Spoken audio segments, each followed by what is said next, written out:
The Louisville football program has signed 15 recruits to the 2025 class on early signing day. We'll break it down on today's episode of Locked On Louisville.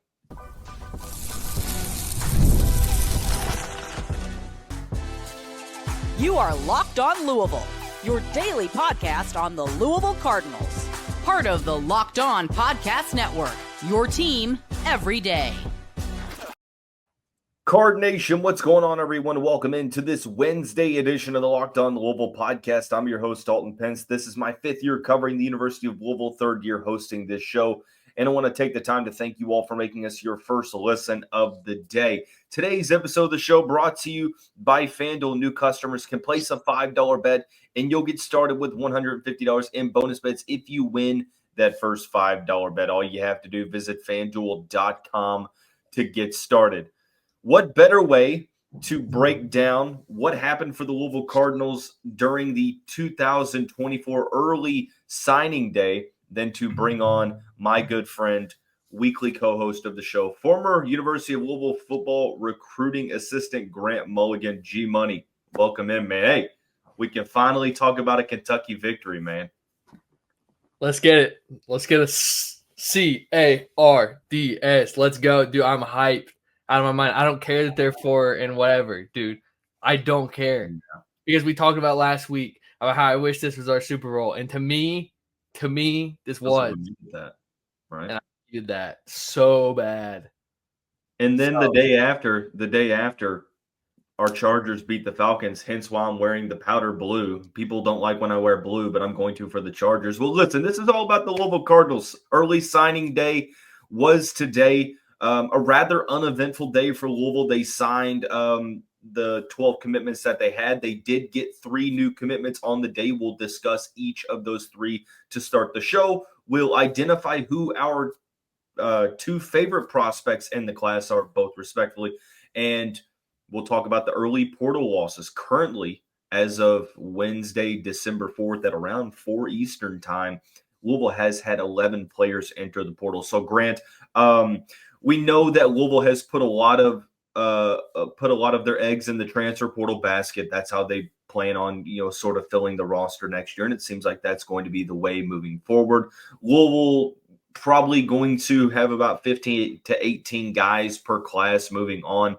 And it seems like they tied up a lot of NIL into the transfer portal budget as well. So high school classes won't necessarily be as star-studded as they used to, or at least not this one. Louisville came into the day with a class that was second worst in the ACC, trailing just North Carolina, who will be having a new head coach next season. Again, I still do feel like there are some players that can compete for playing time and make their and just get a role here at Louisville. But 3 new commitments starting out today. The first one was the most recent one, a recent flip from Arkansas. That is 3-star wide receiver Kamare Williams. Grant, I know you're a fan of this flip for Jeff Brohm's program. What can you tell me about your thoughts on Williams?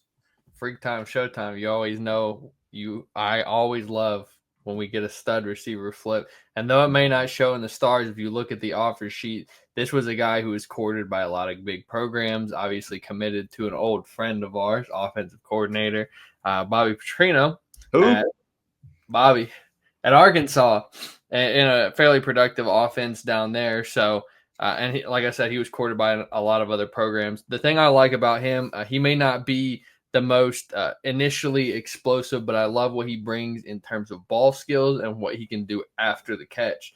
His tape is littered with curls that he took to the house. He's able to make defenders miss. His size isn't too crazy, 6'1", 175, more than requisite for the wide receiver position. But he plays Delray Beach, Palm Beach Central, in that Florida area where competition is tough, but freaks are plenty. So I always like getting receivers from that area. Like I said, highly touted Power 5 flip.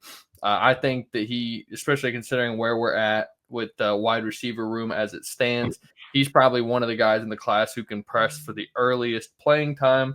I like what he brings to the table. So I think that was a great get. That was a flip that I was really, really happy to see. We're talking about a guy who's just outside of the top 700 in the 24/7 Sports composite. I like the skill set here. I like his ability to high point the football. I wonder about the top end speed, but I think that he's going to be one of those jump ball receivers that can use that athleticism. And I want to see what that speed looks like at this low. I'm not saying one way or the other, but I do like the film.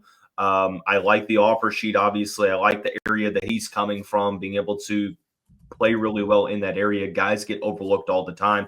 So I think that this is a pretty good addition for Louisville, especially for an offense that just needs bodies in the wide receiver room, because you've already lost two to the transfer portal that we'll talk about at the end of the show. Some guys are going to be moving on as well. Actually, three. My apologies, three receivers. So you just need to continue to add more receivers. But Louisville did that. They added two receivers on Wednesday, the other one being in-state star Brock Coffman. Coffman ranked 1,800 in the 24/7 Sports composite, 6-foot receiver from Lexington, plays at Sayre High School. They are in the state championship this weekend. I find it very interesting. People talk about, well, high school recruiting in the state of Kentucky's not all that great. Sayre does lead. I'm sorry.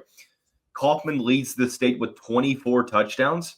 I think that that's pretty interesting. Grant, what can you tell me, in your opinion, on Brock Coffman? And this is one of those deals where, it's a lot about adding bodies to the receiver room. He's a guy who could maybe develop down the line. I think he's got a lot of skills that we could develop on. I like his ball skills. He's not quite as good as the aforementioned Williams, but there are a few times where he leaves his feet, makes a play. He's got speed. He really gets past the defenders, especially at this Kentucky level.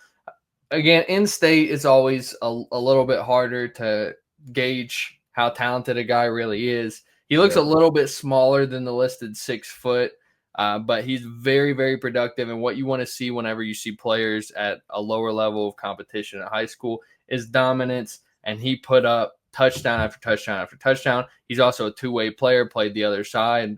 They showed ball skill. Had, I believe it was 7 interceptions. So the ball skills stand out on tape. He's blowing by guys at this level. I could see maybe a Kataris Hicks type development arc. If we could get that from him, I think that would be about best case scenario or better. We see Hicks starting to really come on. We saw that come on in training camp, and he's gotten a few key moments this season as well. So this one's a lot more developmental, a flip from Ohio U, but good for the young player from the local level. He also has some return skills, kick and punt return. So he can fill multiple roles, both special teams and offense. I think given time, I like what we can get from him. Again, from a guy his size, he's got some high points, he's got some layout. So he's a real receiver. He's not just an out athleting guy. So down the road potential guy. And I like dipping into Lexington a little bit. They've dipped into Louisville long enough. Maybe take one of theirs every once in a while. I think that, you're utilizing a lot of your NIL funds in the transfer portal, and rightfully so. Louisville has been very adamant that that's how they're going to build this team. And I think high school recruiting for Louisville has become, we're going to take a shot on maybe some underrated guys that we believe in the skill set translating over. This gives me like major Chris Hughes vibes in the way that, maybe the playing styles aren't the same per se, but Hughes coming in as a walk-on, Kaufman as a high school scholarship player, not a transfer scholarship player. But I feel like it's one of those underrated, unheralded receivers that have the high school production, but they just get overlooked because they played a smaller school. But you believe in that skill set, so who knows what Kaufman will be able to do. But I like that Louisville is sort of filling some of those needs at wide receiver.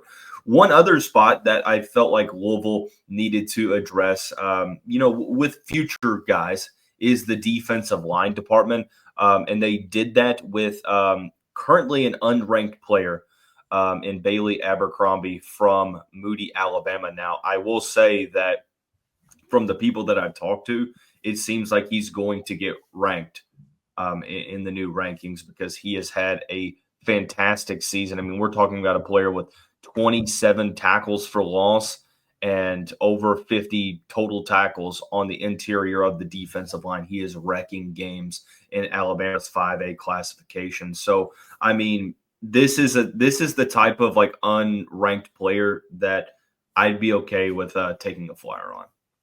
I'm actually happy about this addition. There's a lot to like on his tape.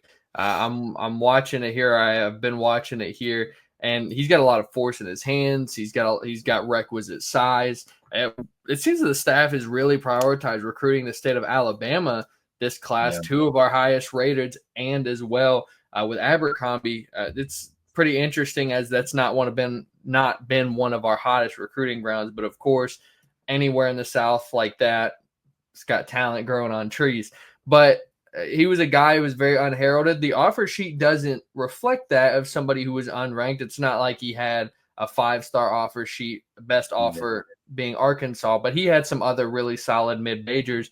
And like you said, he was a late bloomer guy. He really came on his senior season, but he does a lot of things really well from a technical standpoint that you would not expect from someone at this ranking. Again, stars don't mean everything, but he can lock out, use his length, lock guys out. He gets great push. His first step is really explosive. His hand usage is really good for this stage of the game. So I think there's a lot there with Abercrombie. So I think that's a really good sneaky ad, and that's not just me sunshine pumping. That's a guy who, this really may be one of the true diamond in the rough players. He's got size, and he's come on late. And everything that you have said sort of reflect or represent why Abercrombie is one of my top 2 favorite prospects in this class. And I feel like that's a good segue to send us into the break. But when we come back, Grant and I will identify both of our favorite top prospects coming up here on the next segment of the Locked On Louisville podcast.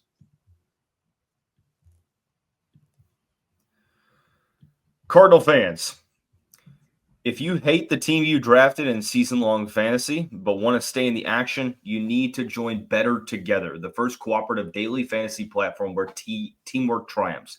Talent, and you can play with your friends, not against them. You can pick more or less on real-time player stats, strategize with your partner to boost your odds, and climb the leaderboard together. So grab a friend and join the social daily fantasy movement at Better Together. Download Better Together, BETTOR, together from the App Store and sign up using the promo code Locked On for a free $10 entry into any NCAA football or NFL contest. Play with me in the Locked On CFB Saturday Games contest this Saturday. Remember the code Locked On, because winning alone is fun, but it's better together. Download Better Together from the App Store and sign up using the promo code Locked On.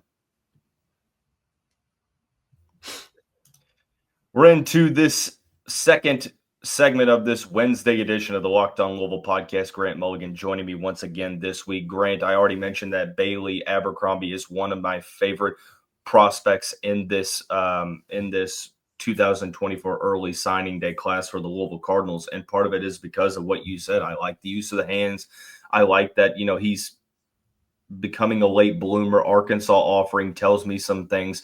I asked Brian Smith, the national recruiting analyst for the Locked On Podcast Network. He's also the host of Locked On Seminoles for Florida State. He is covering the state of Alabama. That's one of his main home bases. And I asked him about Abercrombie. He said this: one gap and go defensive tackle, strong, needs to reshape his body, could contribute after a redshirt year. I do think that bodes well for a guy that we're talking about that's not even ranked yet. I feel like Louisville has made it a point of emphasis, not even with Satterfield, or not even with Brohm, but with Satterfield as well, is you go after some of the unheralded defensive tackle prospects and make them, multiple year contributors. And I see that same line of playing that I saw from guys like Des Tell. So, yeah, Abercrombie is my first favorite prospect. I know yours are not the top guys, but I feel like some players that are really drawing some excitement. Who's your first top favorite prospect? This is my first favorite prospect is actually my favorite player in the class, even above a guy like CJ May or Mason Mims. Love them both, of course, but they're going to get all the talk. A guy who I think deserves way more talk than he's getting is Cameron White.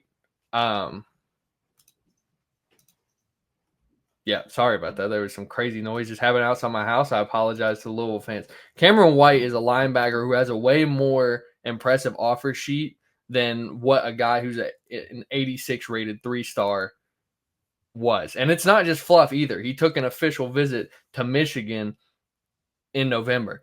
He's a guy who I love. He looks every bit of his 6'1", 225. You know, a lot of the times you got to take size measurements, grain of salt. Maybe they're shorter. Maybe they weigh less. Maybe they weigh more. But he's a guy who really looks the part of what he's listed at. And he brings a lot of physicality to the table that I really love. But the thing I love probably the most about his game is for a high schooler, he takes really good pursuit angles. Like, a lot of these guys have to make it up with athleticism, but I think he's very smart.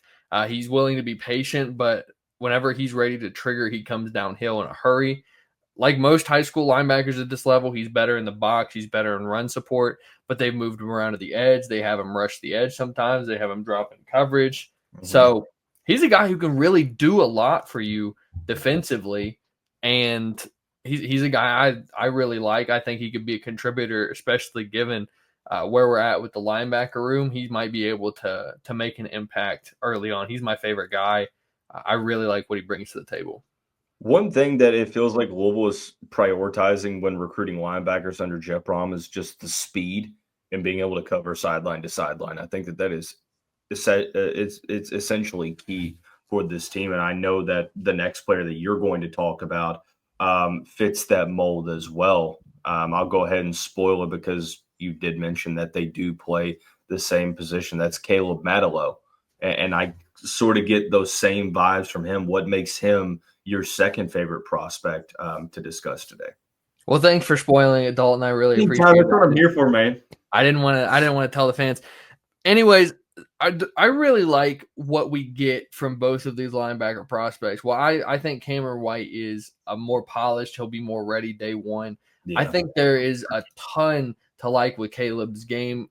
He's on the opposite end of the looks the part size-wise. I think he may be a little shorter than that 6'1", 215, but he comes off like a heat-seeking missile, at least when the tape that I watch. He comes hot, aggressive, and he delivers the hits. I think that he could probably use some refinement, maybe learn from his boy about pursuit angles, but the effort he plays with at the linebacker position and the aggression is something that you can't teach. Like when he comes down the gap, he's ready to take somebody's head off. That's true. With that level of physicality, I could definitely see him, especially being a rundown player, maybe early in his career. Put him on special teams, man, and he's taking kids' heads off on punt and kick coverage. So I really like what both of them bring from an athleticism perspective, because that's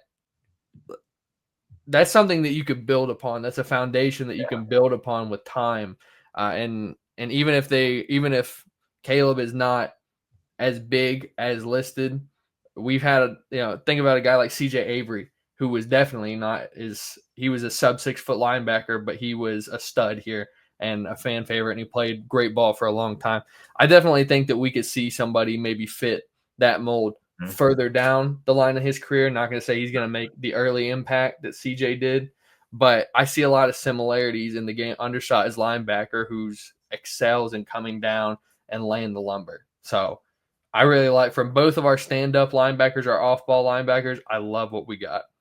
I like the linebacker recruiting as well, being able to bring those guys in. I also like the running back recruiting.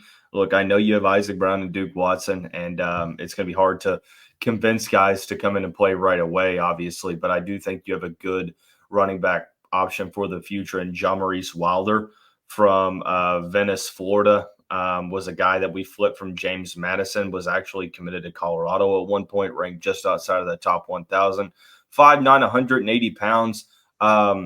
I love his conviction when he's running with the football. When he makes a decision to hit a gap, he hits the gap hard. Really good job at maybe not necessarily being like one of the fastest players on the field, but he has that sort of like, oh, dang, you're not going to catch him type speed. But I just love the conviction when he's running the football and the decision-making to just be patient and hit that gap pretty quickly. That's good. I agree with you. And recruiting the running back position here was always going to be hard. We have two true freshman guys who are balling, and they're both looking to return this year, which is a godsend. I think we need to be getting Duke Watson the ball more often, but that's neither here nor there. But I think if you're going to go for a guy who at the high school level behind Brown and Watson, I agree with you fully about guys who run with conviction. Maybe they've got some potential you can tap down the line, guy you don't need to come in and start day one so they can work on their game, maybe fill out the frame a little bit. Well, there's not that much pressure. It was always going to be hard to recruit a higher level running back given the state of the class given the state of our running back room in this class. Maybe we can look for that a little bit in the future, maybe next class, the class after, once we can show off what we can do with this running back room. But it was never going to be a high star guy. But if you're going for a toolsy prospect who you can make a down the line impact, especially if you can add some mass to the frame, I really like where they went with this one. Well, the thing about it is that also you have to fill depth somehow, and you can't do it with just the transfer portal because Louisville is losing guys not only to exhausted eligibility, but also to the portal because especially at running back and wide receiver, you have some returning guys back, and that's causing some guys to enter the portal. Right now, Louisville has up to 11 guys, and that's not even considering that the portal doesn't even really open until Monday.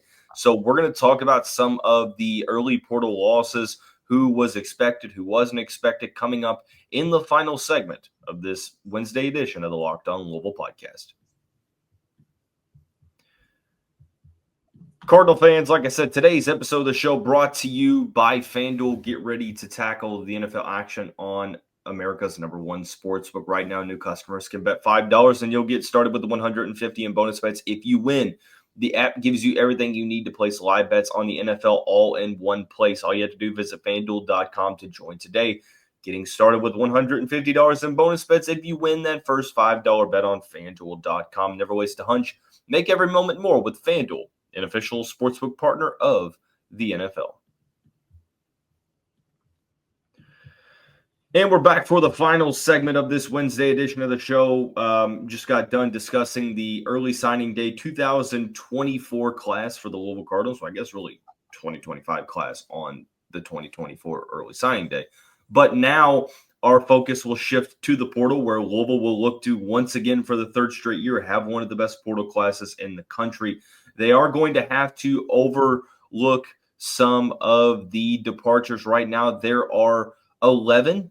And that number could grow at any time. I'll list the departures really quickly. At tight end, you have Jaleel Skinner, Ben Perry at safety/linebacker, Jaleel McClain, Jaden Thompson, Jimmy Callaway at wide receiver, Devin Neal at safety, Aaron Williams at cornerback, Don Chaney and Maurice Turner at running back, Mason Riger on the edge, Madden Sanker on the offensive line. So when you look at this list, Grant, it feels like some of these we kind of expected due to guys at running back and wide receiver coming back next season. Which of them sort of surprised you and made you think, I didn't really realize he was going to go to the portal? One that really what? I said, if any. The one that really surprised me was Mason Riger. As in, I feel like there's a really clear path to a role for him going forward. And the only reason he didn't play this year is because he was injured. Obviously, he's got to make the best decision for him. Yeah. If that's not to be here, then I don't blame him. And I wish him the best because he's got a lot of great moments for the Cardinals. But it just, to me, it felt like his role was there. He just needed to come back and take it because it's not like he got outplayed or replaced. I think he would have played a big part. We missed him really bad this year. Yeah, we did. So that's one that really – it really surprised me. Outside of that, none of the rest of them are too shocking. Madden Sanker and Aaron Williams are both ones that I really wish would have worked out because I think the talent was there. And, of course, they were such hyped recruits at the time, and they stayed through. They were patient. I don't know. I don't know why neither of them really clicked. Williams was hurt. Williams was hurt. Sanker, I feel like, I mean, I think that there were some like size limitations with Sanker, but at the same time, you're in that era now where you're trying to win now. So who's to say that Sanker couldn't have played? But Jeff Brohm went for more veteran experience up front, and unfortunately, those types of recruits will be overlooked sometimes. But Aaron Williams one really hurts because the talent was always there. He just couldn't stay healthy. He had that injury that he had the ACL before his freshman year that obviously was going to be a redshirt year, and then he missed pretty much the entirety of this season as well. I mean, it's one of those you look at and you're like, when he's fully healthy, how good is he going to be? Especially since you lose Quincy Riley, Taz Nicholson, Corey Thornton. I don't want to speak on the Tay Holloway situation, but there's a very real chance that he might not be back. We don't know with what's going to happen with that whole situation, but he's suspended from the team. So Louisville's going to need cornerbacks, and they're going to need probably, I mean, at the very least 3 in the portal. I mean, you're going to have to overhaul the whole secondary for next season. Well, I mean, that's what we did this last. I mean, it's not unheralded because we also got It's 3 not, major yeah. contributing corners in the portal this last year. So it's not unheard of. I just really wish I've harped on the show for a while about homegrown talent, guys who you get as recruits and see them develop into roles. And I sound like an old head when I say this, but it just makes me sad to see that starting to go further and further away, and we get into the portal era. Whatever wins, but man, I really wanted to see that class in particular come to fruition because there's so many studs, at least on paper. I mean, it was one of the best on paper classes we had in forever, and it just it hasn't really materialized yet. But outside of that, there's not a lot of guys. There's a few guys that really didn't get run at all. Like Skinner never caught with the offense whatsoever, even when Jamari Johnson went out. And I thought if there was ever an opportunity to do it, that would be the time. Maurice Turner, wish him nothing but the best. You just got outpaced and you got hurt and replaced by 2 young guys. You got replaced by Jawar Jordan again.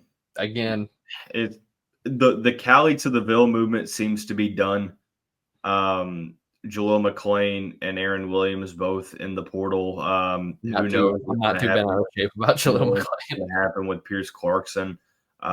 It's sad because pretty much almost all of those top dudes from the 2023 class are potentially moving on. Like you have Adonijah Green currently still there. You have Kataris Hicks. You've got some other guys, TJ Capers, but you are losing a good amount of them as well. But it is what it is. I think that what I'm hoping is that we don't see like a complete mass exodus. But one thing's for certain is that Jeff Brohm seemed to have some very direct one-on-one exit interviews with some of these guys, because you saw the portal wave like right after the season. Like you could just tell like it wasn't necessarily coincidental that they all came like pretty quickly. I mean, that's across the board though. We see the portal filling up. It's just because that's how it is. There's only so many spots on every team, and you need to go out and make a team. And the sooner you get in there, if you don't see a role, it's like kids not playing in bowl games. If it's in your best interest, again, sound like an old head. Of course, you want the guys to play in the bowl. Let's cap off the season right. But in this era, like if you've got to find a new home, the longer you wait, the sooner you can be usurped by somebody else, or the sooner your spot is going. So I don't necessarily blame anybody for it. I wish all the guys who are heading out the best, but so far, knock on wood, knocking on the desk, it's held up a little better than I could have hoped. We're not really bleeding too much. Riger is the only one I'm like, man, I think we're really going to miss him. Well, the thing about it is that, I mean, outside of like offensively, the defense is where, I mean, you're losing a ton just due to exhausted eligibility. Like there's only so many options.